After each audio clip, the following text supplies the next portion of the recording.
dibantu Bu Maya nanti rekamnya. Oke, silakan. Sebelumnya kami mohon maaf ya, ada trouble ini tadi. Baik, langsung saja Bu Arvin, waktu kami persilahkan. Baik, saya lanjutkan lagi.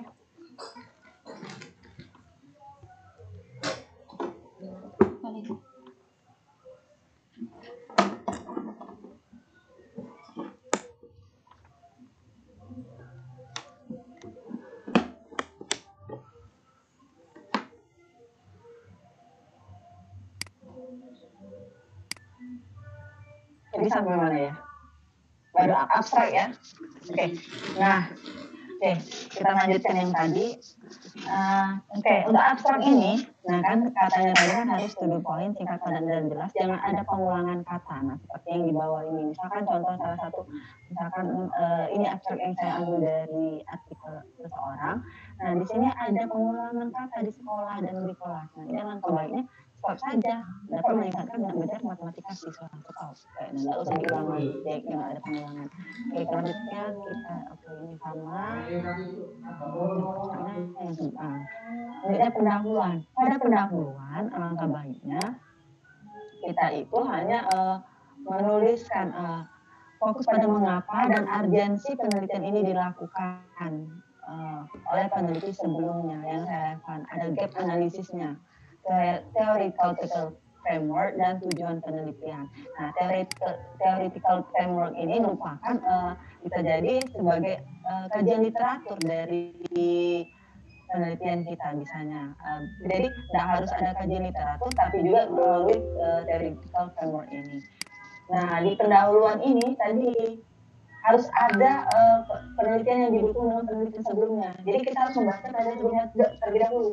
Dari penelitian sebelumnya tadi kita cari tahu dulu kelemahan dari penelitiannya itu apa. Makanya tadi ada analisis kita cari kemarin ya.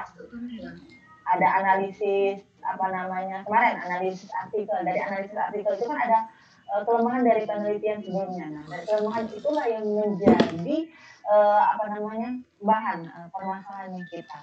Nah, harapannya dari dari kelemahan seseorang tersebut bisa menjadi acuan kita untuk meneliti, dan harapannya penelitian kita itu ialah yang akan dituju menyelesaikan permasalahan yang belum terpecahkan oleh penelitian sebelumnya itu. Nah, di pendahuluan ini ada kalau untuk teori biasanya banyak di pendahuluan juga. Jadi teori yang yang kita cari kemarin dari berbagai macam referensi itu letaknya di pendahuluan dan di pembahasan. Di pendahuluan itu ya kumpulan dari masalah tadi ya. Nah, ketika di pembahasan nanti dari hasil kita nanti dibahas, diingat lagi apa masalah kita tadi sudah belum terpecahkan dan kita bahas dengan yang mendukung dari teori-teori yang mendukung hasil penelitian kita itu. Selanjutnya di metode. Pada metode fokusnya menceritakan tahapan penelitian secara detail, ya, subjeknya di mana, tempat, waktu, instrumen penelitian yang digunakan. Nah, instrumen yang digunakan itu tidak harus biasanya kan kita ada teknik pengumpulan data. Biasanya teknik pengumpulan data 1, dokumentasi, penjelasannya lagi 2, misalkan angket, 3, tes. Dijelaskan, tidak harus terlalu dijelaskan seperti kita menulis skripsi seperti itu, tapi kita mengambil intinya saja. Teknik pengumpulan data yang digunakan pada penelitian ini yaitu misalkan tes digunakan untuk apa, langsung tujuannya. Misalkan angket digunakan untuk apa. Nah, kemudian hasil dari data yang dikumpulkan dianalisis menggunakan apa. Tidak harus panjang-panjang, tetapi langsung tekniknya apa, jelaskan teknik tadi langsung ke tujuannya. Selanjutnya teknik yang kedua kalau ada, selanjutnya yang ketiga dan seterusnya. Nah, ini salah satu lagi contoh metode penelitian, metode yang digunakan. Nah, ini kadang di judulnya ada metode, kadang juga ada metode penelitian. Ini disesuaikan dengan template tadi. Jadi jangan ditambah maupun dikurang. Makanya jadi menuliskan artikel tadi ya menyesuaikan gaya selingkung dari jurnal yang kita tuju tadi. Lalu lihat lagi jangan sampai ada yang terdobol, misalnya pengulangan di sini sudah menyebutkan SMP lagi, ada SMP lagi. Nah, ini alangkah baiknya tidak usah dieliminasikan saja, dihilangkan. Jadi ambil poin yang penting-pentingnya saja dan jangan ada redundansi kalimatnya yang pengulangan. Jadi kan langsung ininya penelitian ini merupakan penelitian tindakan kelas yang terdiri dari 4 tahapan. Apa ini? Nanti selanjutnya dilaksanakan pada bulan apa? Nah, langsung dia intinya saja instrumen yang digunakan angket. Angket minat belajar matematika ini dianalisis langsung menggunakan langsung dia intinya saja. Nggak usah panjang-panjang, palingan metode ini setengah sampai 1 lembar saja, nggak lebih maupun kurang gitu. Nggak terlalu banyak. Nah, ada juga kan, kali ini tadi kan metode ya, tergantung dari jurnal. Ada juga metodologi penelitian. Nah, ini tergantung dari gaya selingkung jurnal masing-masing. Jadi tidak ditambah, tidak dikurang. Gitu. Nah, selanjutnya hasil penelitian itu harus ditampilkan secara menarik, boleh dalam bentuk grafik, diagram, foto yang relevan. Jadi misalkan kita ada hasil, misalnya tes, nah jawaban siswa itu boleh kita tampilkanlah jawaban siswa itu. Tapi nggak, misalkan fotonya itu harus jelas. Jangan misalnya kita foto ngambilnya miring-miring, kalau bisa fotonya ya kita scan ya, rapi, berarti kita crop bagian fokuskan yang mana yang mau dituju. Misalkan kita misalnya ada 5 soal, jangan seluruh 5 soal misalkan dalam satu kali fotonya saja langsung kita masukkan, enggak, tapi misalkan dari 5 soal itu hanya misalkan kita mau fokusnya di soal nomor 1. Di soal nomor 1 itu saja kita fokuskan. Kalau ada yang poin yang penting misalkan itu boleh ditandakan, misalnya digariskan atau dibuat tanda buat gambar shape dan sebagainya. Atau misalkan ada data itu misalkan ada data siswa ya banyak kan panjang, misalkan itu jangan semuanya datanya dimasukkan, tetapi ringkasan dari data itu.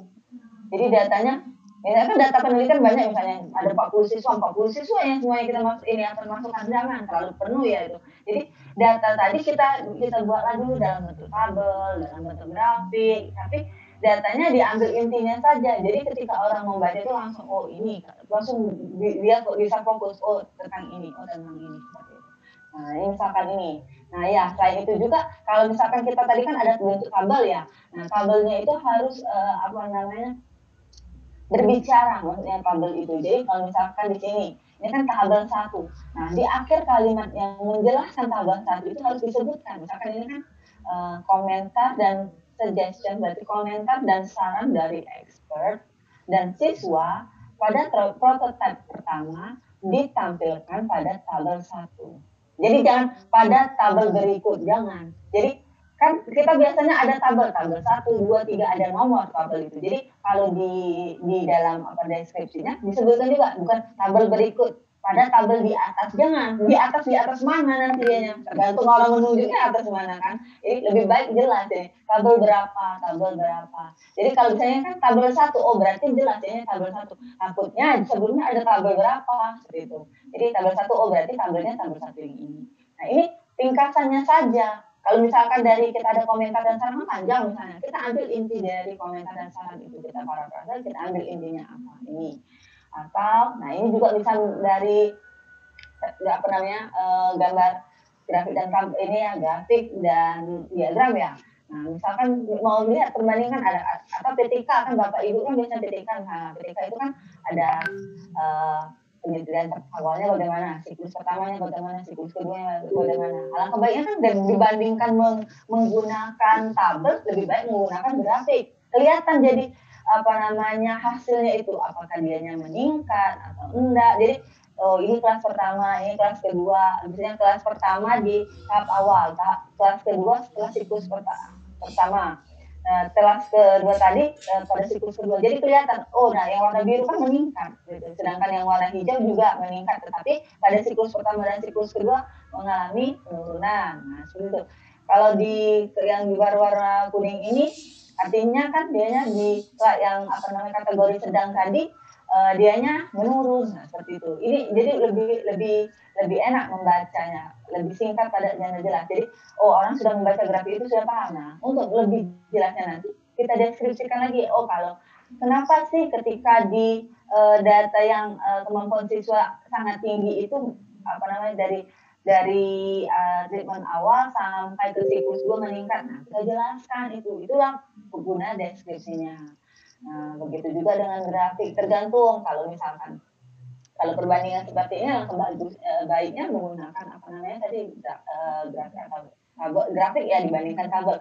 Kalau tabel kan misalkan itu lebih orang mau membandingkan sendiri angkanya. Kalau dari grafik kan bisa kita mainkan warna, berbagai macamnya itu jadi lebih menarik. Selanjutnya ke pembahasan. Nah, pada pembahasan ini harus fokus membahas hasil penelitian yang dibandingkan dengan literatur yang relevan. Nah, literatur yang pada kita apa namanya yang digunakan pada pendahuluan tadi boleh juga atau literatur yang mendukung penelitian. Nah, dan ditutup dengan posisi penelitian yang dibandingkan hasil penelitian sebelumnya. Maksudnya bagaimana? Nah, oke, kita sudah dapat hasil nih dari hasil penelitian yang kita peroleh tadi.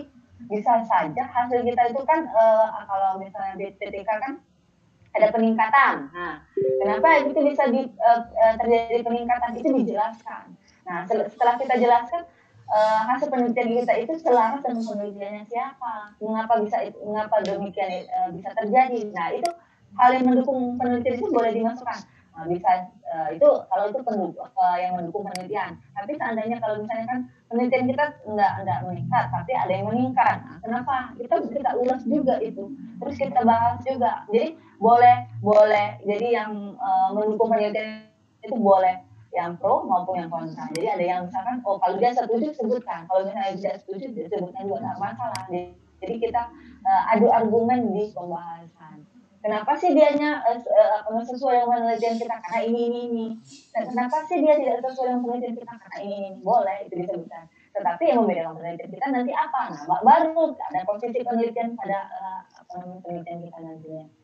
Nah, ini tadi sama dengan tadi tabel tadi ya. Pada gambar 2. Nah, ini gambar 2. Nah, dari jawaban di atas menunjukkan gambar 2 itu siswa bisa menuliskan masalah. Nah, sudah. Tapi di sini juga dijelaskan. Jelaskan bahwa ini ada indikator. Kalau ada indikator, sebaiknya indikator yang kita tuju itu tercapainya pada jawaban siswa yang mana diberikan tanda panahnya. Misalkan ini kan siswa menuliskan proses untuk mendapatkan solusi. Proses itu dari mana ke mana, dari awal sampai akhir ditulis. Terus siswa menggunakan strategi yang mana, bagian yang mana dikatakan strategi, kita buat tanda panah. Atau siswa menuliskan solusi itu yang mana, bagian terakhir, berarti ini solusinya ditandakan. Nah, seandainya kita kan ada juga biasanya dalam teknik pengumpulan data, misalkan menggunakan wawancara untuk mendukung data penelitian ini. Nah, dari data ini kita wawancarai. Nah, wawancaranya itu kita buatlah dihubungkan dengan dikaitkan dengan gambar ini. Nah, kalau misalnya saya tuliskan wawancaranya di bawah, itu terlalu memakan banyak kertas ya. Nah, jadi alangkah baiknya saya tuliskan di samping. Jadi kalau bisa singkat padat jelas, tapi ini merangkum semuanya.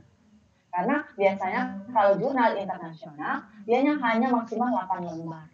Itu biasanya 8 lembar, 10 lembar, enggak mungkin sampai 20 lembar biasanya. Kebanyakan. Jadi bagaimana kita menuliskan itu secara singkat padat jelas, tapi sudah bagaimana pembaca mengerti bagaimana tulisan kita itu. Jadi kan di sini sudah ada gambar yang menunjukkan jawaban siswa. Dari gambar tersebut sudah dideskripsikan sesuai indikator yang apa yang dicapai. Lalu terlihat juga di sini bahwa teknik pengumpulan data ini menggunakan wawancara. Nah, dari wawancara itu kita lihat bagaimana dari hasil penelitian itu. Nah, biasanya wawancara itu kan terpanjang ya. Nah, kita harus ini dulu, reduksi dulu. Nah, jadi yang bagian penting yang mendukung dari mendukung dari hasil jawaban itu. Kenapa sih? Nah, kan kalau di sini saya mau menanyakan tentang dia jawaban yang benar, tetapi dia dengan strategi yang berbeda. Nah, kenapa menggunakan formula ini? Padahal misalnya banyak formula yang itu. Karena misalkan dia bisa diketahui ini dijelaskan. Nah, ini untuk mendukung jawaban. Nah, apabila misalkan artikel ini dipresentasikan, alangkah baiknya dari wawancara itu direkam. Jadi kita bisa menunjukkan jawaban dari siswa itu.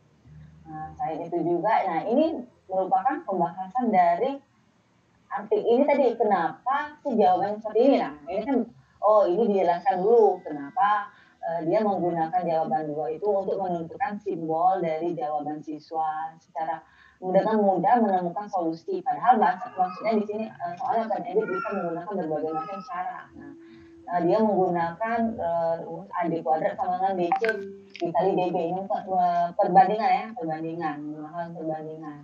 Padahal masih ada cara yang lain.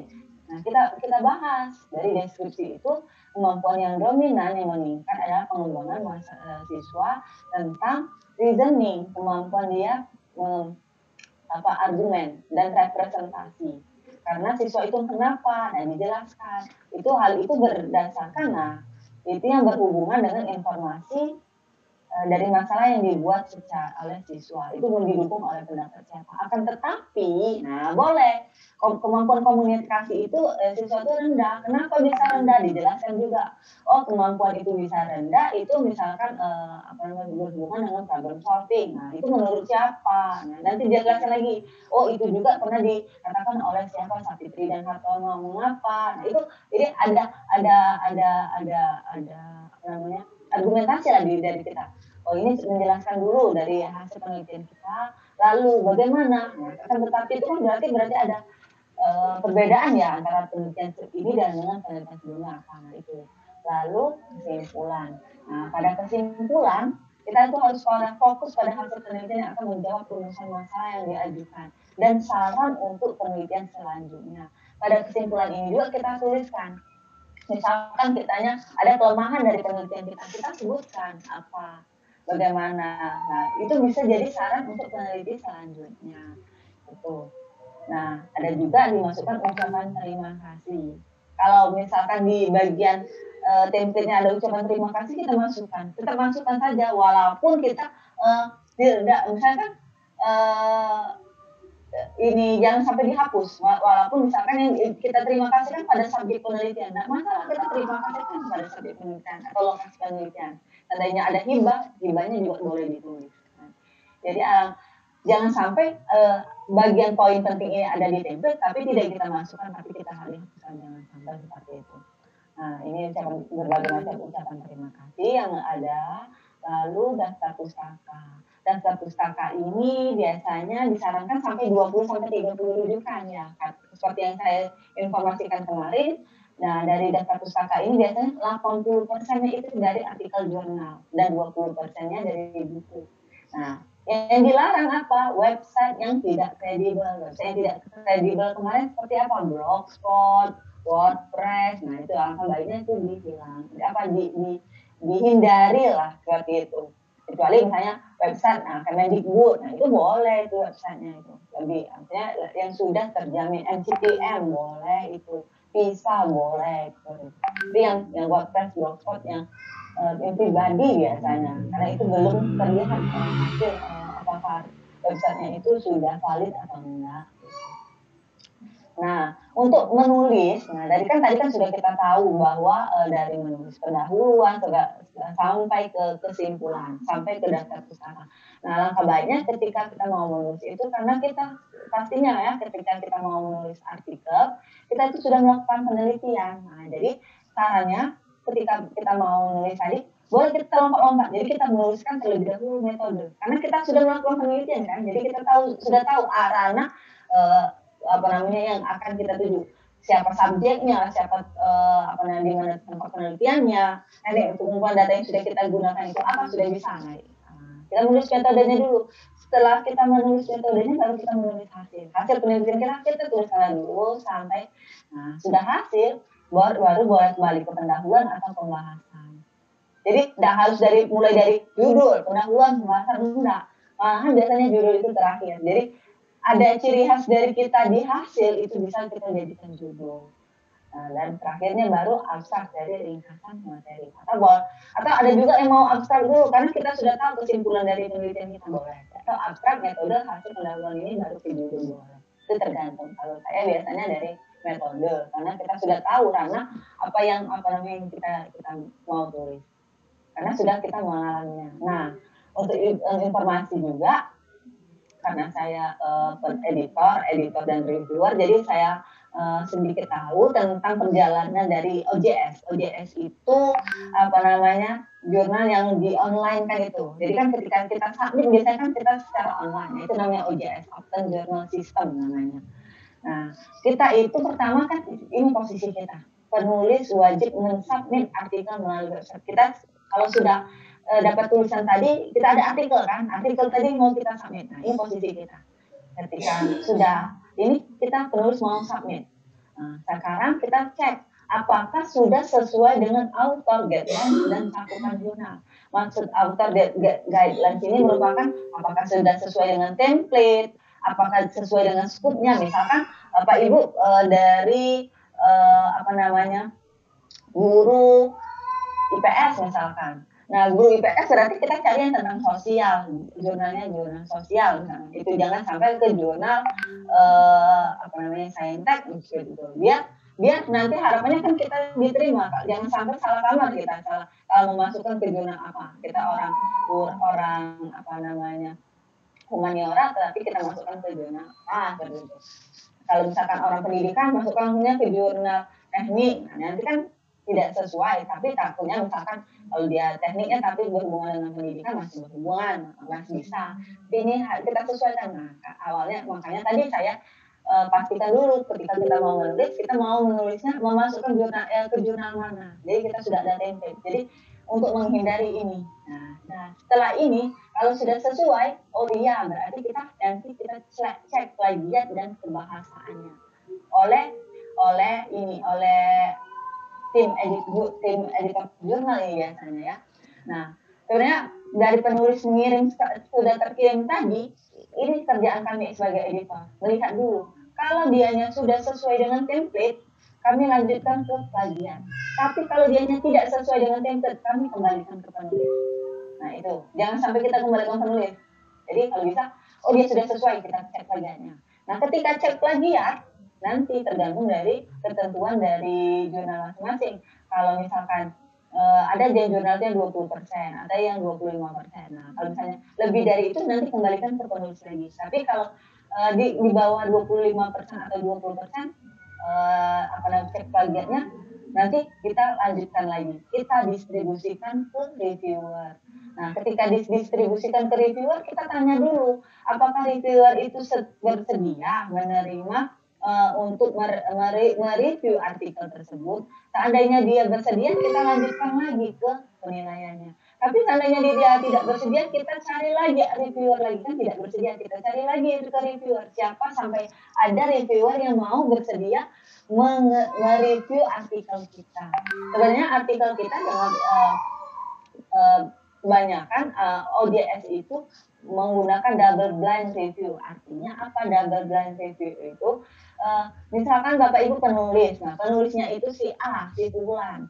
Nah, si Fulan ini dihilangkan nama dan afiliasinya untuk menghindari biar kita tidak misalnya saya mereview artikel si A, udah benar-benar baik, enggak seperti itu. Jadi biasanya kami ketika mau mendistribusikan ini nama Bapak Ibu kami hilangkan untuk biar tidak ada memihak kemana-mana itu.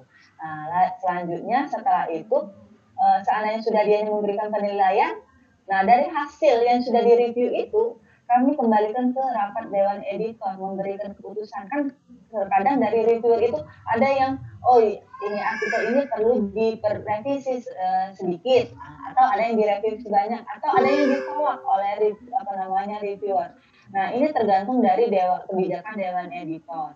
Nah, setelah kembali ke dewan editor, itunya nanti disesuaikan.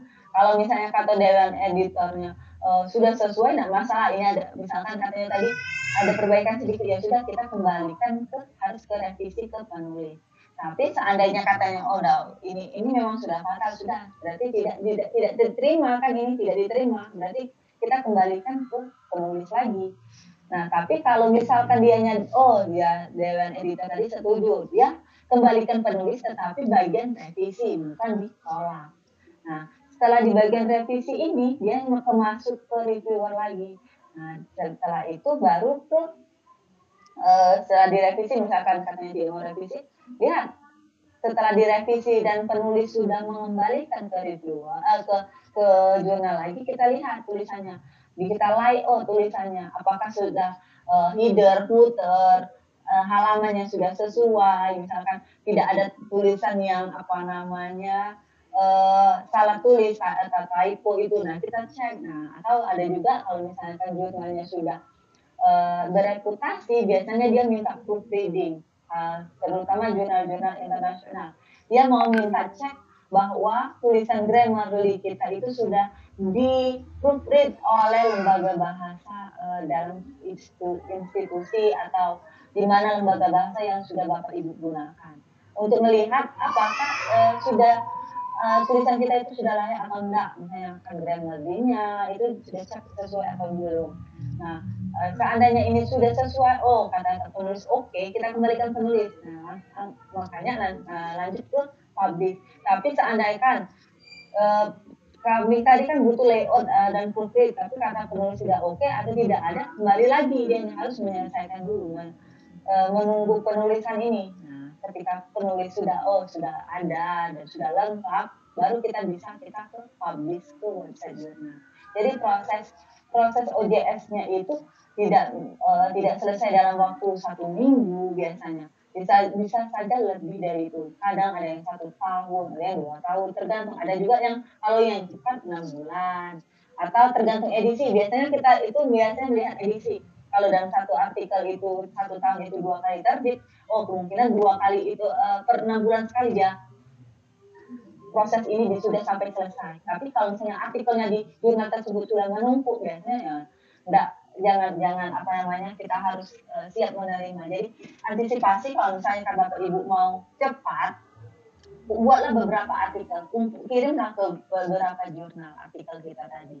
Nah, jadi kan kita melihat, karena bisa jadi ketika kita menulis tidak sampai ke apa namanya terpublish artikel kita, bisa saja kan ditolak oleh reviewer atau tidak sesuai dengan gaya selingkuh atau tidak plagiatnya terlalu tinggi. Nah itu, atau ketika kita reviewernya minta revisi tetapi hasil revisi yang kita tidak sesuai, kan nanti kembali lagi seperti itu. Jadi prosesnya itu panjang.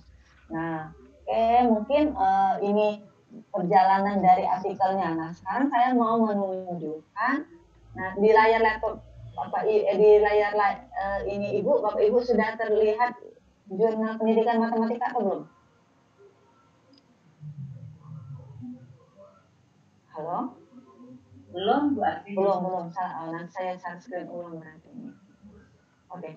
Nah, di sini saya menunjukkan dulu bagaimana kita cara mencari jurnal tersebut ya. Oke, misalkan kemarin boleh dari Sinta, kalau misalkan mau yang terakreditasi, kalau tidak mau terakreditasi boleh cari saja jurnal yang di Google Scholar atau di apa namanya Garuda, boleh itu.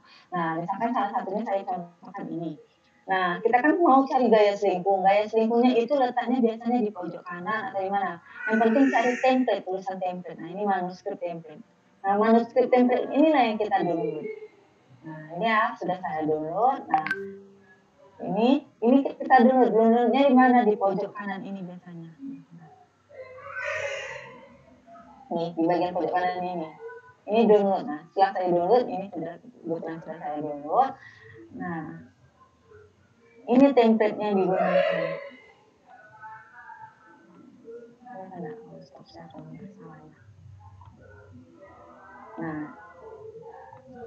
Nah, ini template yang digunakan.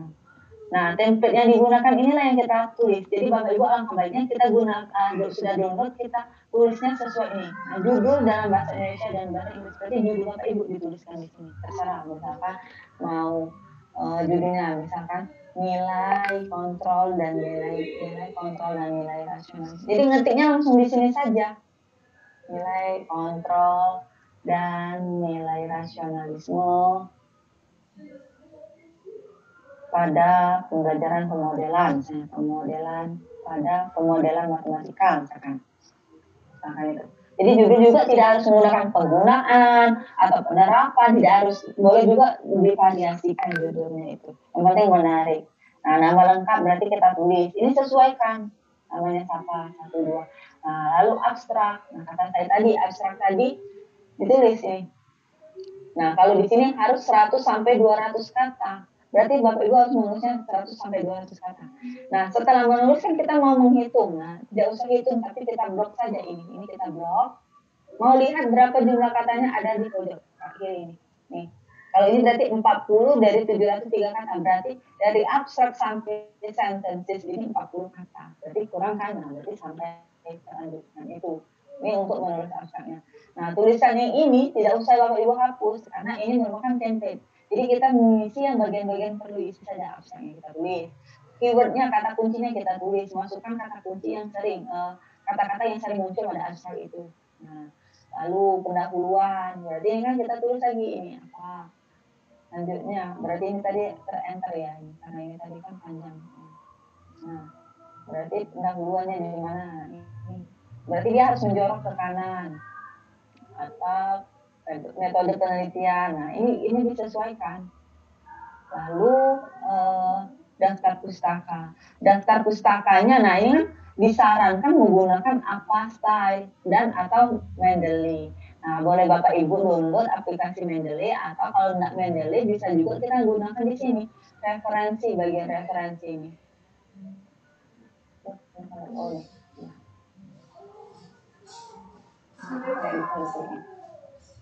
nah, pada bagian referensi ini kita klik di sini. Nah, ini tergantung. Kalau kita mau menggunakan Bapak Ibu belum download Mendeley, bisa gunakan insert citation ini, add new source. Ini nanti saya ada videonya, nanti saya bagikan. Nah, jurnal artikel. Nah, tergantung sumber Bapak Ibu. Kalau jurnal artikel berarti tulis jurnal artikel. Penulisnya siapa? Tergantung referensi Bapak Ibu. Misalkan ya, Mbak Allah misalkan. Atau ada lagi penulis kedua, tambahkan lagi di sini. Tambahkan namanya. Kalau saya Afriani berarti ini Afriani. Firstnya Arvin, dimasukkan ini. Tambah. Lalu judul setelah itu kita tutup. Nah itu. Afriani misalkan. Arvin. Nah, setelah itu baru kita klik OK. Nah, otomatis dia merubah sendiri ya. Judulnya apa tadi? Nilai kontrol dan nilai rasionalisme misalkan. Misalkan ini contoh judul artikelnya. Rasionalisme. Jurnalnya jurnal apa misalkan. Tadi jurnal yang sudah kita baca misalnya jurnal apa. Tahunnya berapa dimasukkan ini 2020. Nah, ini klik show all bibliografi. Nah, setelah diklik ini ada tanda-tanda bintang-bintang yang berwarna merah. Ini yang wajib diisi halaman berapa, misalnya halaman 12, misalkan ini.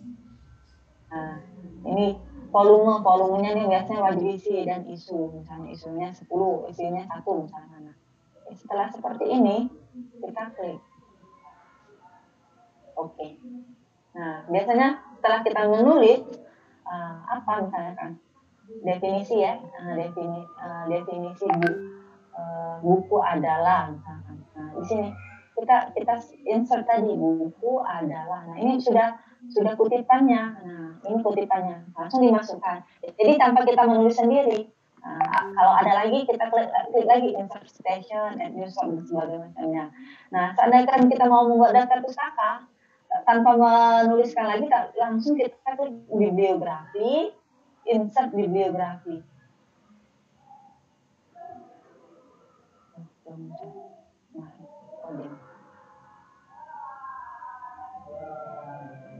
Kemudian ke konsep bibliografi.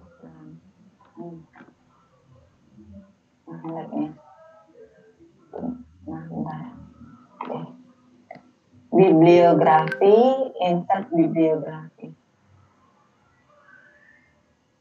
Ya. Oke. Karena di sini saya sudah download Mendeley, lebih baik menggunakan Mendeley. Tapi kalau seandainya Bapak Ibu enggak menggunakan Mendeley, langsung insert bibliografi nanti akan muncul di sini.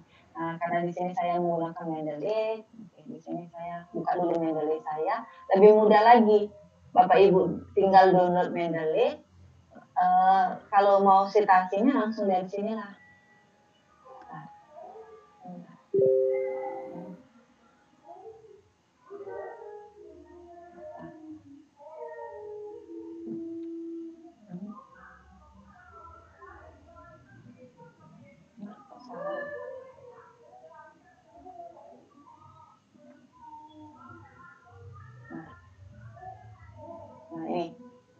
ada Mendeley langsung terkonek di Mendeley-nya. Nah ini karena saya sudah ada. Nah kita cari Mendeley-nya, kita misalnya artikel JPM Rafa. Nah artikel kita tuh di mana? Kita tambahkan dulu, add dulu artikel yang sudah kita baca itu, misalkan ini strategi LPTK misalkan, ini artikelnya. Kita download lah. Nah tinggal kita klik ini. Kita cek ini, apakah sudah sesuai dengan penulisannya, peran LPTK. Kalau misalnya belum, kita klik double 2 kali. Strategi LPTK, nah padahal yang strategi harusnya judulnya ya. Nah ini kita perbaiki saja nih strategi. Strategi LPTK dalam dalam pengembangan. Jurnalnya Caraka Putra Bakti, berarti ini langsung otomatis kan Bakti C Bakti. Nah ini langsung sudah, yang lainnya sudah benar. Nah kalau sudah benar, nah, selanjutnya kita bagaimana mau mencitasinya? Tinggal klik saja. Oh buku adalah misalnya LPTK adalah apa misalkan menurut siapa tadi kan LPTK adalah titik. Nah kita langsung insert, nah klik Mendeley ini karena saya sudah Mendeley, klik Google. Nah ini sudah besar kan, kita besarkan. Klik site ini, klik site. Nah, langsung muncul di bagian ini. 1. Nah, tergantung kita mau bentuknya sebagai apa. Oh, kalau ini IOP, kita rubah saja karena tadi mau apa style, apa signal ini kita rubah. Oh, sama kan seperti ini tadi. Kalau ini menggunakan insert citation sudah otomatis pada Microsoft Word-nya tanpa di-download, tapi kalau ini menggunakan Mendeley. Nah, kalau Mendeley tinggal insert bibliografinya juga. Sudah otomatis keluar. Nah, tinggal kita tambahkan saja di atasnya daftar pustaka seperti itu. Untuk daftar pustaka, kalau daftar pustakanya banyak, langsung otomatis keluar banyak ya, tanpa kita memasukkannya lagi satu persatu. Jadi otomatis langsung ada, langsung terpanggil, dan penulisannya sudah langsung rapi. Kalau misalkan menggunakan referensi manager baik yang dari Microsoft Word maupun yang di Mendeley. Mungkin itu saja dari saya. Saya kembalikan ke moderator.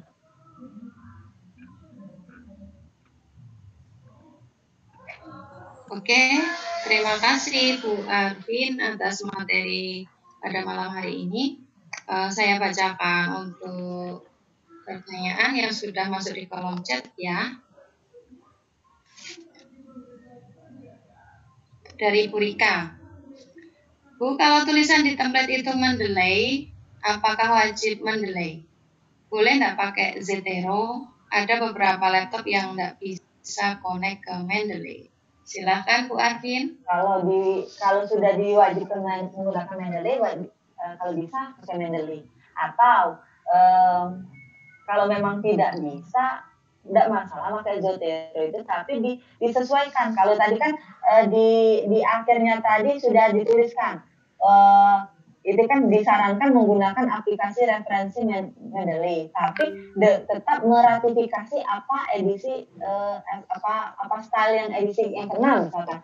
Nah di Zotero atau di langsung referensi manager itu kan bisa juga kita cari gaya stylenya tadi apa. Misalkan ini.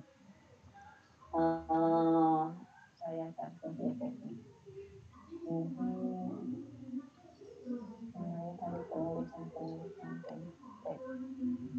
Nah ini.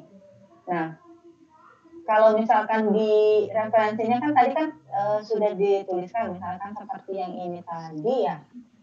Nah tetap menggunakan apa style edisi 6. Kalau Mendeley-nya tadi kan bisa kita cari di sini kan jenisnya stylenya tadi. Nah kalau kita tidak bisa menggunakan Mendeley, misalkan referensi manager, tapi kita tetap menyesuaikan dengan apa style ini, kita tulis di sini. Nah apa style? Atau sesuaikan dengan yang diperintahkan, boleh juga ini. Tapi kalau disarankan menggunakan Mendeley. Mendeley itu data kita juga tersimpan di situ, maksudnya seperti itu tadi kan. Artikelnya sudah ada, langsung terinput di situ. Kalau misalkan kita butuh artikelnya lagi ke depannya, seperti itu. Oke, selanjutnya. Oke, selanjutnya dari Pak Sultani. Untuk artikel yang berbahasa Inggris, software apa yang sekiranya bisa membantu untuk mengecek segi grammar dan pilihan katanya? baik yang gratis atau berbayar. Silakan. Kalau gratis, Grammarly itu ada yang gratis, ada yang berbayar. Grammarly bisa, Grammarly aplikasinya. Ini Grammarly. Nanti saya Grammarly.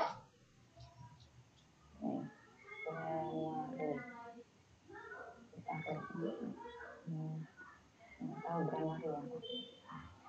Grammarly.com. Nah ini Grammarly ini bisa Bapak Ibu login sendiri. Nah ini bisa apa namanya? Ini ada yang gratis, tapi kalau yang gratis terbatas dia meriksanya. Tapi kalau yang berbayar ada lebih spesifik lagi seperti itu. Nih. Boleh Bapak Ibu coba nanti. Ini mudah ini, maksudnya hanya login pakai email saja gitu. Nanti dicek. Batasnya itu berapa paragraf gitu ya Bu ya? Ini bisa file kita bisa kita masukkan. Terbatasnya itu mungkin ketika tidak semuanya di ini kan. Ada misalkan harusnya di parafrase apa misalkan seperti itu. Nanti terlihat saja nanti yang terbatasnya. Tapi setidaknya lumayan lah, pakai yang gratis juga cukup sementara. Tapi kalau mau yang ada uang lebih, bolehlah ya mau yang berbayar seperti itu. Itu kalau aplikasi. Karena saya juga batasan hari Bu ya? Atau kalau yang free itu barangkali free-nya cuma 3 hari. Enggak, bisa terus. Dianya hanya batasannya itu kalau yang berbayar itu ketika mengoreksinya itu tidak terlalu detail Kak itu. Nah, tapi walaupun dia titik koma pun dibaca oleh Grammarly. Saya sudah sering gunakan ini bukan kalau misalkan seperti Zoom ini kan kalau yang gratis kan 45 menit seperti itu. Nah, kalau itu enggak.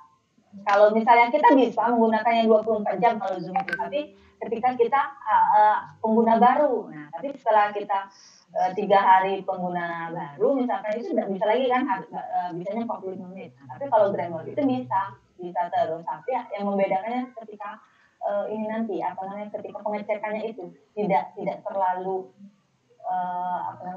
tidak terlalu detail mungkin pengecekannya kalau yang gratis. Gitu. Oke, lanjut ya Bu ya. Ya, oke. Dari Ibu Leni Juwairia, hal apa yang mendasar yang harus kita perhatikan agar artikel kita layak dan bisa diterbitkan? Hal yang mendasar Bu. Hal yang mendasar harus ada nilai jualnya artikel kita itu. Jadi harus ada ciri khas. Jadi ciri khas kita itu apa dari artikel itu. Terus beda dengan artikel orang itu apa? Harus dijelaskan di artikelnya itu.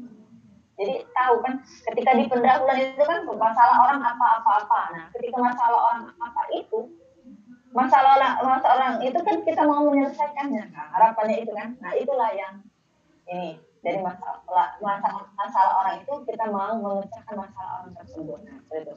Terus yang belum juga yang misalkan ada yang menarik dari artikel kita itu boleh. Makanya misalkan kalau kami dari matematika ada menggunakan budayanya atau menggunakan metode yang terbaru atau kombinasi apa dan sebagainya macamnya itu. Jadi ada nilai jual dari artikel kita. Jadi ada ciri dari yang kita tulis seperti itu. Oke Bu. Ini ada yang minta link Grammarly tadi Bu ya, minta tolong Bu. Bisa dikirim di kolom chat Bu. Sama cara mendownload Mendeley. Gratis ya Bu ya kalau Mendeley. Mendeley downloadnya gratis.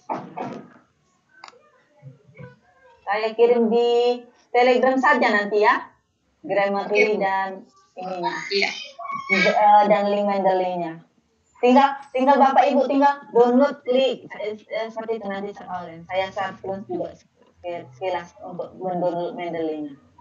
Ya, Mendeley. Nah, Mendeley.com. Ya ini hal-hal kecil ya, mungkin menurut Bu Arvin, tapi bagi kita ini Nah, ini Belum tahu nggak Bu ini? nanti saya kasih link ini. Nah, ketika Bapak Ibu tinggal download ya, apa namanya? Oke. Nah, ini ada tulisan download Mendeley. Saya ada tutorialnya, nanti saya bagikan saja. Nah, ketika download Mendeley lanjutkan saja nanti ke saja. Ada nanti saya bagikan saja ininya. Iya, siap Bu. Oke, ada lagi? Ada Bu, sebentar.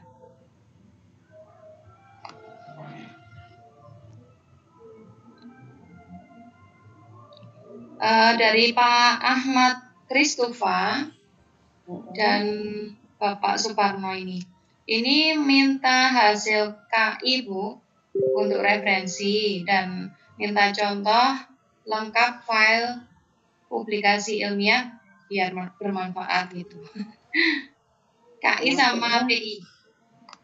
KI sama apa? Karya inovasi ya?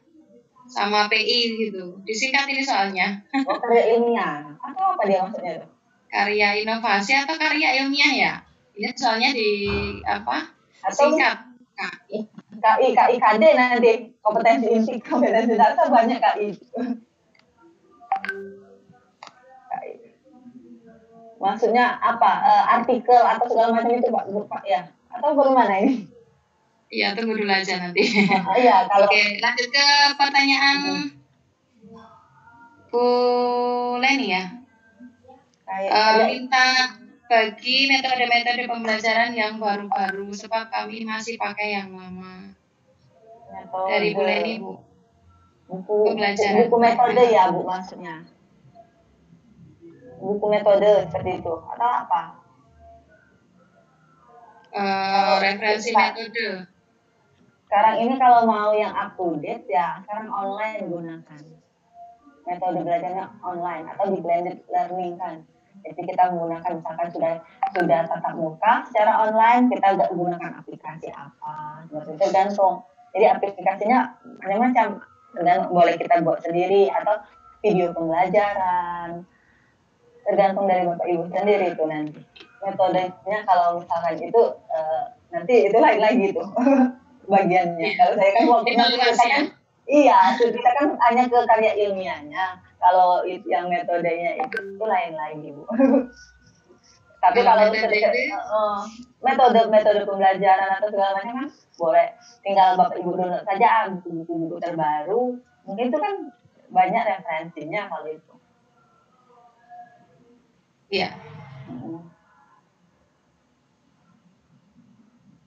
Oh, macam-macam metode penelitian. Apakah ada referensi, Bu? Iya. Nah, tergantung kalau misalkan apa ya? Kalau metode penelitian itu sama saja kita yang digunakan. Kalau misalkan pengembangan menggunakan assessment atau ada yang kualitatif kuantitatif ada Sugiono boleh itu terserah itu atau R&D board and goal boleh sama saja seperti umumnya itu kalau untuk ini ada yang design research ada juga sama tapi yang pasti ketika kita mendeskripsikannya jelas gitu dan ada sumber yang kita rujuk dari mana itu saja kalau untuk menulisnya tapi kalau untuk metode itu sama yang seperti yang kita pelajari sebelumnya ya mungkin Bapak Ibu ketika skripsi dulu nah itu sama metode penelitiannya ada yang pengembangan penerapan kualitatif, kuantitatif, atau PTK, sama itu. Oke, lanjut ya Bu ya. Ya. Dari Pak Ihsan, mau bertanya, kalau di pendahuluan perlu nggak kita cantumkan data empirisnya Bu? Data empiris seperti apa? Silakan Pak Ihsan, masih ada nggak ini ya? Boleh langsung bertanya. Langsung saja. Buka mikrofonnya. Iya. Data empirisnya seperti apa Pak? Biar jelas ya Pak Ihsan ya. Seperti kemarin saja. Silakan Pak Ihsan, dibuka mikrofonnya. Iya. Halo Pak Ihsan, Pak Ihsan, iya. Halo, Assalamualaikum. Salam ya Pak. Halo? Halo? Iya. Ya. Assalamualaikum. Waalaikumsalam. Ini Bu, maksudnya data empiris itu berdasarkan apa survei terlebih dahulu gitu Bu. Jadi kita ada survei terlebih dahulu, misalkan berapa persen yang ini, berapa persen yang ini, bisa nggak kita cantumkan di pendahuluan gitu? Boleh Pak, boleh. Itu kan seperti permasalahan kenapa nanti kita mau menggunakan sekolah itu boleh gitu. Data observasi awal kan seperti itu. Nah, itu Bu, maksudnya observasi awal. Itu kan artinya lebih konkret lagi kan masalah. Iya, boleh. Nah, gitu kan. Tidak gampang gitu. Iya. Jadi secara umum oke lah, tapi kita nanti secara umumnya dulu. Nah, itu kan mau mengerucut itu Pak, boleh itu. Boleh dimasukkan. Jadi kasusnya pada sekolah itu seperti apa, nanti datanya itu kan observasi awal, boleh itu. Boleh, itu sering Pak dimasukkan orang. Tidak masalah itu. Ini saya Bu, masalah maaf Bu, ini Bu, saya potong sedikit. Ya, tidak apa-apa. Tentang pembelajaran saya survei itu nanti dalam pendahuluan bisa dicantumkan gitu Bu, masalah persentase dari peserta didik saya itu tadi. Hasilnya Mas Bapak tuh, hasilnya ya Pak, mau ringkasan singkatnya saja Pak. Jadi persentase bisa nggak dicantumkan Bu? Boleh. Yang tidak membuat mereka tertarik, misalkan ada 75%, bisa nggak dicantumkan di situ? Boleh. Halo, masuk nggak suara saya Pak? Boleh Bu ya. Masuk nggak suara saya? Boleh dicantumkan Pak. Suara Ibu jelas. Boleh dicantumkan, tapi kemudian dideskripsikan biar jelas. Jadi bukan sekedar data, bukan sekedar angka, jadi ada penjelasannya. Misalnya 75% dianya yang tidak menarik atau apa misalkan. Itu jelaskan kenapa demikian itu. Ya. Jadi harus ada kenapanya itu. Jadi bukan sekedar kita menuliskan hanya 75%. Stop sampai situ, tapi lebih baik Bapak jelaskan lagi. Kenapa sih bisa hasilnya seperti itu dari alasan itu. Jadi observasi awalnya itu lebih baik ke mencari alasannya itu. Iya. Tapi kalau ke datanya tidak masalah secara ringkas. Oh intinya persennya itu nilainya itu, tapi ada deskripsinya lanjutnya. Iya. Ini Bu, kalau kita buat pendahuluan itu paling banyak berapa lembar gitu, berapa halaman maksudnya Bu? Bagusnya gitu. 30%. Jadi pendahuluan itu 30%. Kalau misalnya tidak ada di kajian literatur. Hasil dan pembahasan 60%. Jadi misalkan 30% itu dari total halaman keseluruhan Pak. Misalkan tadi halamannya ada 10 ya, maksimal 10 lembar.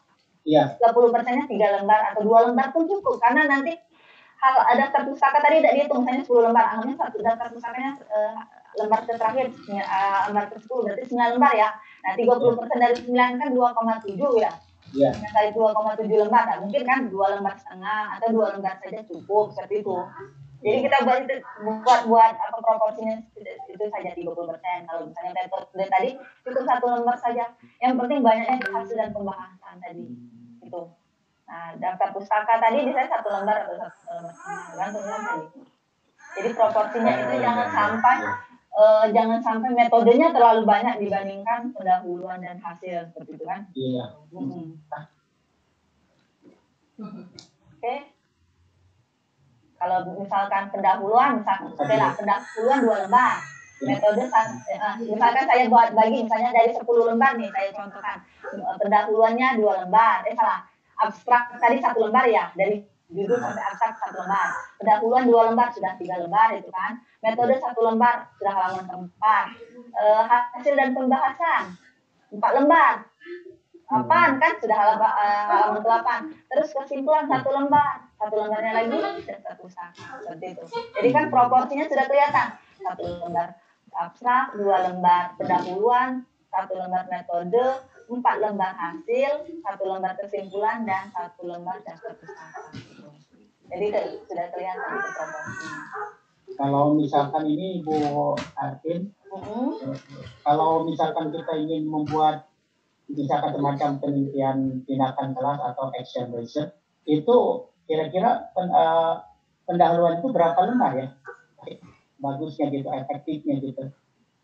Sama seperti tadi lah Pak, sama seperti tadi ya. Ya, yang pastinya tadi sebenarnya kalau sudah nggak harus berlembar-lembar terlalu panjang juga, tapi yang penting kita itu mengkaji, ada nggak kita literatur yang kita baca, jangan sampai pendahuluan itu hanya kita bercerita saja, hanya seperti argumen saja. Karena kan kita kan di kajian karya ilmiahnya itu kan karena mau melihat ilmiahnya itu.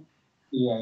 Kalau kita tanpa ada referensi yang dituju, takutnya hanya seperti cerpen atau cerita saja, bukan nggak ada ilmiahnya. Karena kita kan mau melihat ilmiahnya itu kan sudah diteliti orang, sudah membaca literatur, seperti itu. Jadi yang pasti biasanya diperhatikan orang itu juga Pak, daftar pusakanya. Tadi kan katanya tadi sebelum editor melihat tadi kan melihat gaya selingkung. Sebelum kan ketika kita sudah submit, kita mau diproses di artikel kita tadi. Diceknya tadi kan the author guidelines dan focus and scope. Gaya selingkungnya tadi. Gaya selingkungnya tadi dilihat itu ya sesuai dengan template tadi. Tulisan hurufnya tadi sudah sesuai belum. Nah, dan biasanya dilihat juga daftar pustaka sekali lewat langsung dilihat. Daftar pustakanya itu sudah mendukung belum. Kalau sepertinya misalnya daftar pustakanya sudah keren-keren misalnya itu kan, misalkan sudah up to date dianya, penelitiannya sudah 5 tahun terakhir, atau memang kalau misalkan artikelnya itu misalkan walaupun tidak 5 tahun terakhir, tetapi sumber yang digunakan memang sumber utama, itu pasti sudah terlihat itu. Sudah terlihat juga itu, itu yang menggunakan di jurnal misalkan, itu menggunakan jurnal internasional. Nah, itu kan jadi dari bahan bacaan kita itu orang sudah bisa menilai isi artikel kita secara kasar.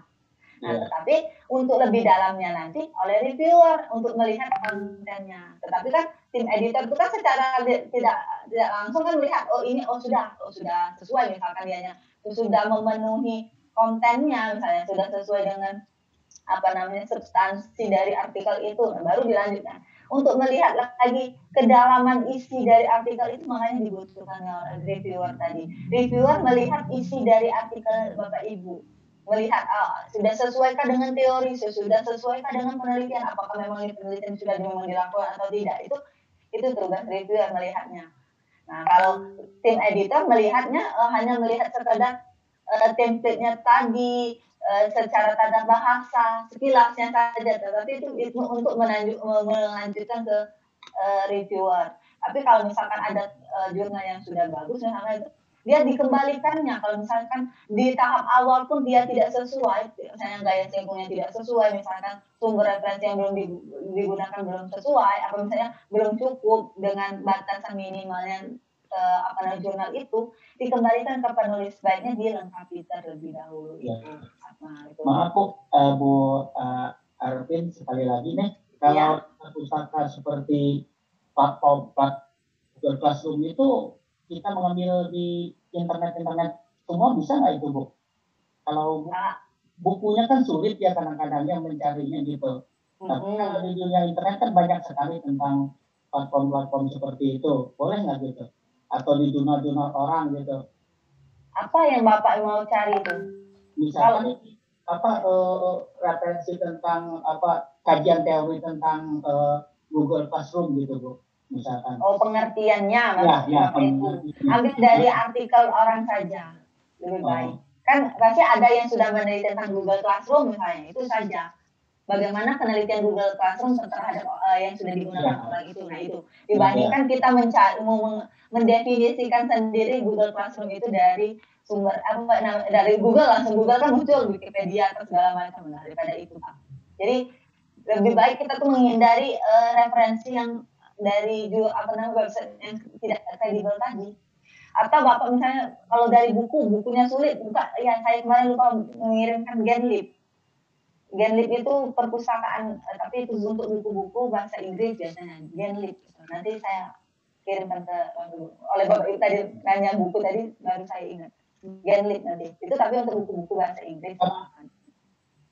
Maaf Bu, kalau artikel itu berarti kita apa Pak? Maaf Bu, kalau artikel itu kita ngambil alamatnya alamat internet itu ya, yang sebagai referensi. Bukan.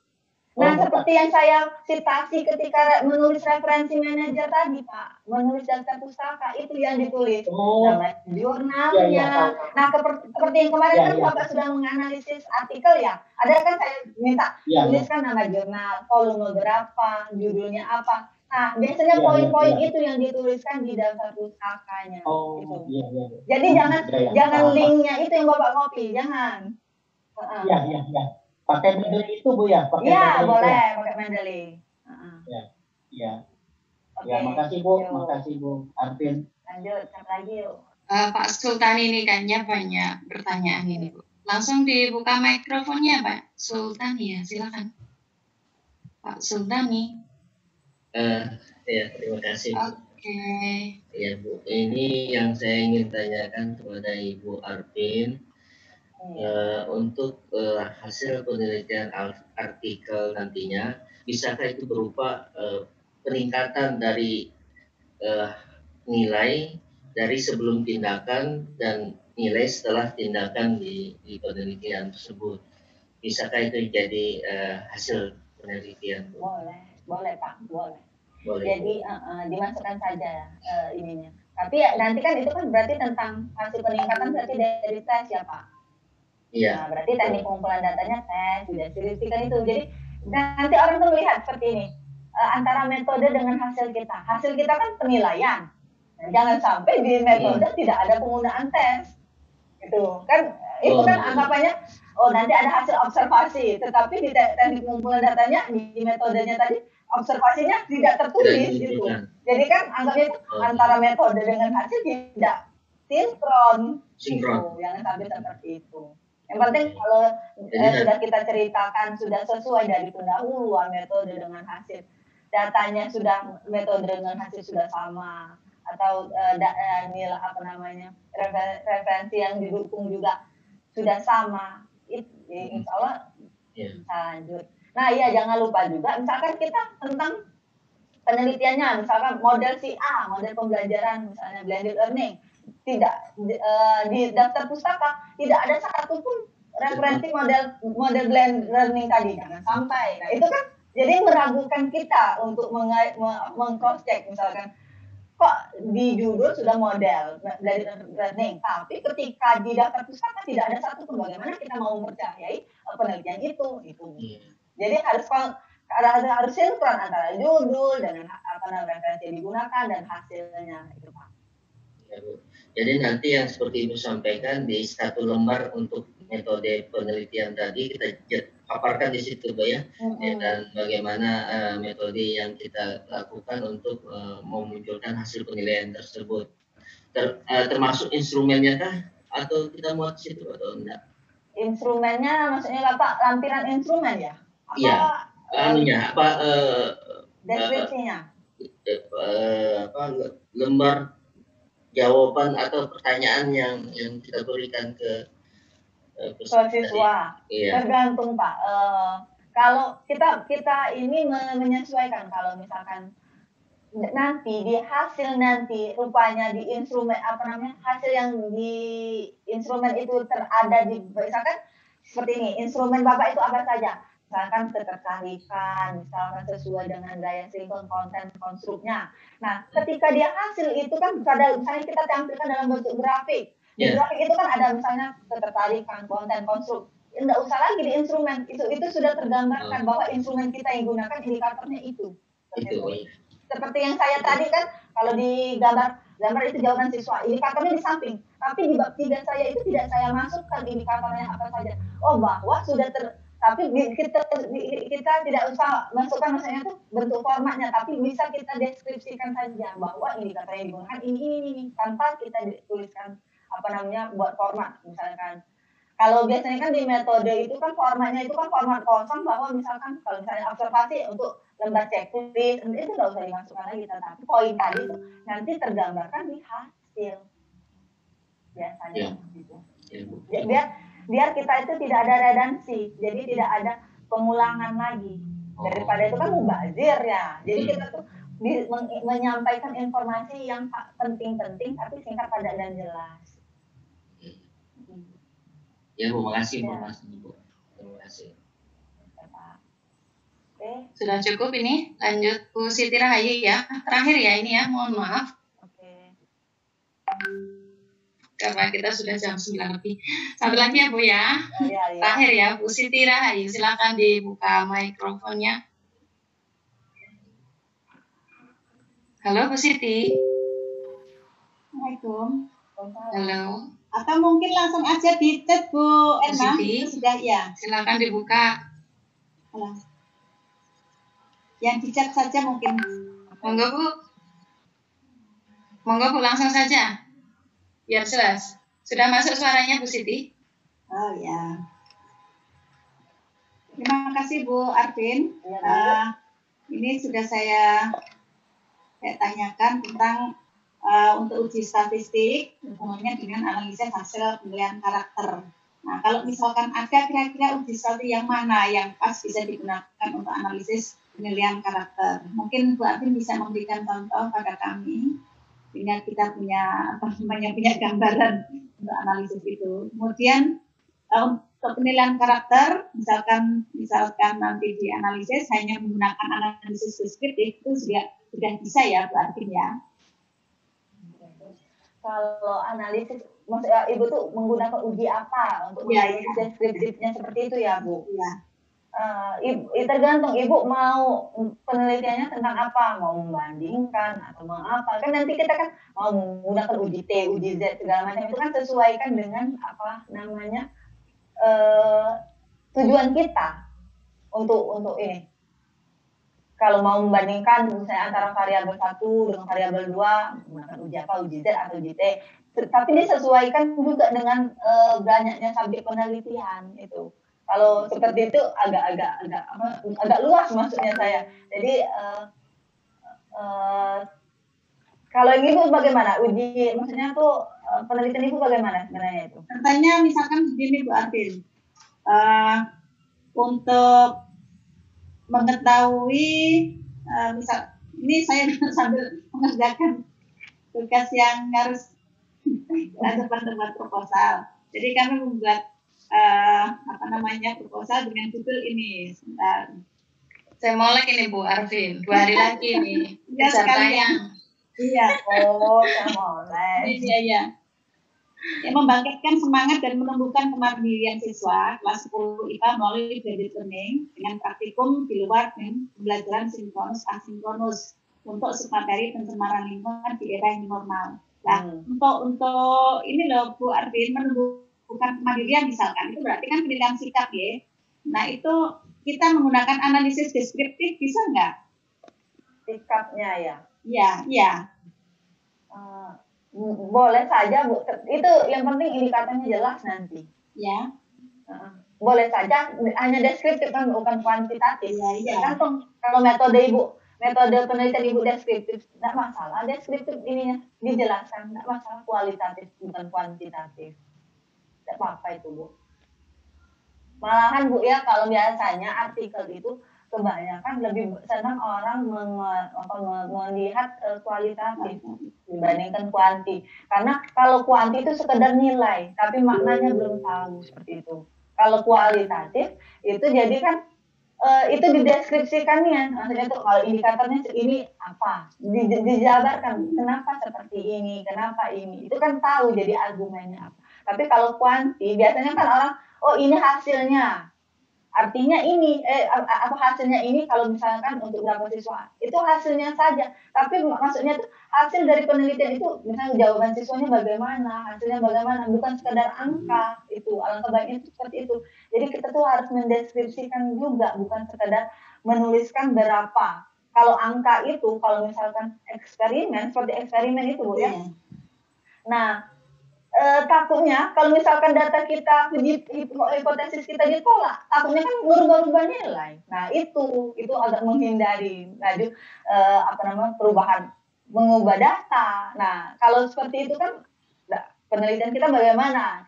Nah orang itu kan nggak tahu kita kan kalau kuantitatif, tapi kalau kualitatif itulah hasilnya, itulah yang kita ceritakan itu.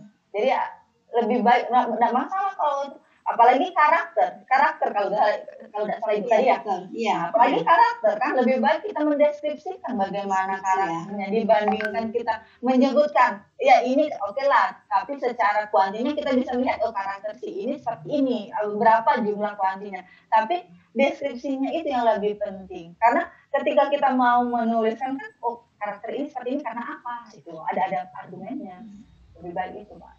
Kalau kami agak menghindar tentang eksperimen untuk penelitian karena itu tadi daripada mencari takut nanti uji hipotesis kita tertolak, kita pusing kepala. Penelitian sudah susah, tapi hipotesisnya ditolak. Nah itu. Jadi lebih baik mendeskripsikan lebih enak kita berbicara sesuai dengan fakta apa yang terjadi di lapangan. Tuh. Kalau untuk analisisnya ya tergantung tadi Bu. Macam-macam kan ada uji apa itu. Kalau itu sudah ini lagi. Ini saja baca buku metode penelitian saja sesuaikan dengan penelitian yang digunakan. Nanti analisisnya menggunakan apa nanti itu. Oke. Gimana Bu? Berarti yang dimaksud ini kalau misalkan kita kaitkan dengan kuasi eksperimen itu mungkin yang dimaksudkan itu apa Bu Arvin? yang ibu mau bagaimana itu saya bingung. Kalau kuasi eksperimen sendiri apa Bu Arvin? Kita kan orang-orang awam nih, maksudnya masih harus tahu istilah-istilah itu.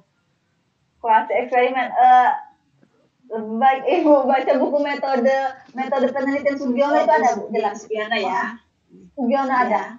Nanti kuasi eksperimennya itu one shoot case study, ada yang itu maksudnya tuh lebih jelas itu. Jadi ketika ibu mau gunakan ini untuk penelitian kan juga bisa dirujuk lah referensi itu. Dari kalau saya nyebutnya nanti ini. Baik dari sumber buku Pak Bu, kalau seperti itu juga saya masih berpedoman dari buku kalau jadi biar jelas kita karena ini langsung kita ada sumbernya kenapa ini. Sebenarnya penelitian itu terserah kita mau menggunakan apa, tapi kita gunakan sumber yang jelas tadi. Jadi enak kita, karena berdasarkan ini, kita menggunakan ini. Kalau saya menjelaskan ini, nanti buku tipannya berdasarkan UARVIN, ya. Mau nulis daftar pustakanya apa nanti? Tuh. Cara saya itu saja Bu, lebih baik Ibu mau baca buku metode penelitian. Ya terima kasih sekali Bu Arvin. Ya, maaf. Karena itu sudah luas karena kita takut ke karya ilmiahnya saja daripada nanti ini. Oke. Pertanyaan terakhir ya dari Bu Siti Rahayu tadi, Bapak Ibu rekan semuanya. Luar biasa, banyak sekali ya ilmu, meskipun hanya sekedar link-link untuk menuju ke referensi ya Bu Arvin, itu sangat membantu kita sekali ya. Oke, untuk Vicon yang kedua ini mohon dijelaskan untuk tugas peserta Bu Desi ya, silakan. Bu Desi, halo Bu Desi. Ya, terima kasih. Untuk tugasnya Ibu Erna drive artikel saja. Bagi yang mengumpulkan drive artikel maka akan diberikan sertifikat. Oh, kameranya belum ya? Yang mengumpulkan drive artikel nanti akan diberikan sertifikat. Nanti kita lihat artikel itu apakah sudah baik. Jika belum memenuhi syarat nanti akan kami kembalikan untuk diperbaiki terlebih dahulu. Setelah itu baru kita terbitkan sertifikatnya. Seperti itu Bu.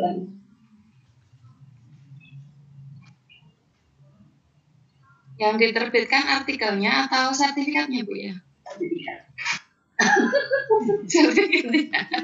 Jadi kalau bisa diterbitkan bukan yang saya menerbit artikel.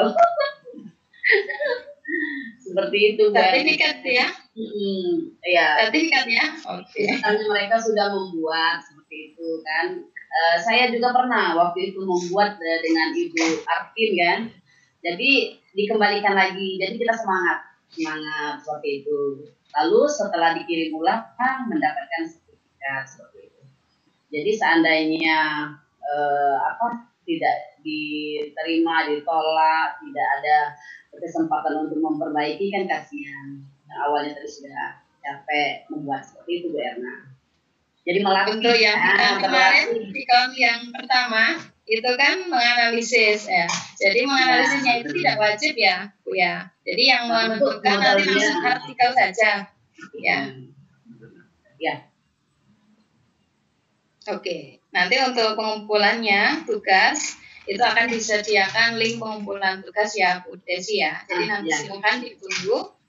Kita beri kesempatan sampai batas akhir pengumpulannya tanggal berapa Bu Desi? Jumat Bu. Jumat. Nanti tanggal. Iya. Karena nanti akan nanti. Nggak ada 1 minggu. Maaf. Benar. Karena nanti Jumat. Tanggal 12 Bu. Tanggal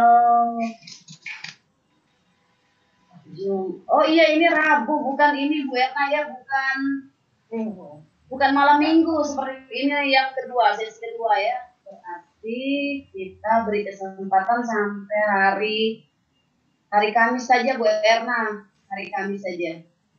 Tanggal 18. Oke. Karena tanggal 19 sertifikatnya terbit, tanggal 20 sudah webinar. Oke. Ya, kalau webinar jelas ya Bapak Ibu? Ya. Masih diberi kesempatan 1 minggu yaitu sampai tanggal 18 ya Bu ya. Nah, karena kalau diberi 3 hari, karena saya pernah buat, jadi kurang waktunya. Iya, pikir dulu, menganalisanya, lama di situ ya Bu Arvin. Iya. Karena itu butuh ketenangan dulu. Kita mau mencari referensi, oke lah Kak, memang kita sudah ada data penelitian, tapi kita harus mencari referensi tadi. Ketika mencari referensi kan kita harus membaca, ya membaca itu kan bukan langsung dapat, belum tentu langsung sekali dapat yang kita baca itu agak beratnya gitu. Ya. Cukup jelas ya Bapak Ibu untuk penugasannya. Syarat mendapatkan sertifikat dari pelatihan publikasi ilmiah ini adalah mengumpulkan artikel ilmiah.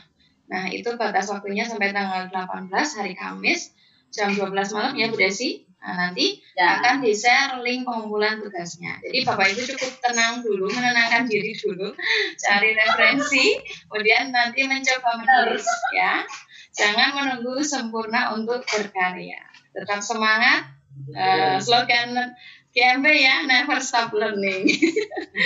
Cukup sekian ya dari kami. Mohon maaf banyak kendala malam ini. Untuk event kedua ini kami selaku panitia mohon maaf sebesar-besarnya. Kami tutup. Wassalamualaikum warahmatullahi wabarakatuh. Waalaikumsalam warahmatullahi wabarakatuh. Terima kasih Bu.